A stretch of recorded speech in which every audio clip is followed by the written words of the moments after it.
बालियंता बर्बरता मामलें विधायकों द्वारस्थ हेले सौम्यंकर परिवार नियाली विधायक छवि मल्लिक क्वार्टर्स रे सौम्यंक परिवार सौम्यंक माँ बापा और मामू आसीथिले विधायकों को तदंत अग्रगति जणाइबा नै आसीथिले सौम्यंक परिवार पुअर हत्या को दीर्घ दिन बीती जाइथिले भी कोनोसी आखि दृश्या पदक्षेप निया जाय नथिबा कहिसंती सौम्यंकर बापा और माँ।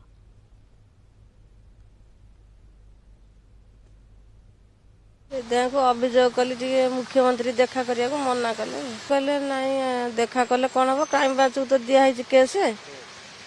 से दंतु से तो 3 मास लगे दबा को देले बुझे बोली कहले सबुठे तो सही कानीपाती भिक्षा मागुचे न्याय भिक्षा मागुचे आ कौन ये तो गोटे कथा आ कौन कथा विधायक कहले बात नहीं से कौन जदि तदंत करने तो क्राइम ब्रांच को आम दिखाई कहला सी कहले बर्तमान क्राइम ब्रांच रिपोर्ट न आस पर्यटन किसी करहब ना तेणु आम जब हाइकोर्ट में करा कि सुप्रीमकोर्ट करा आम अपेक्षा करा पड़ो रिपोर्ट टाक।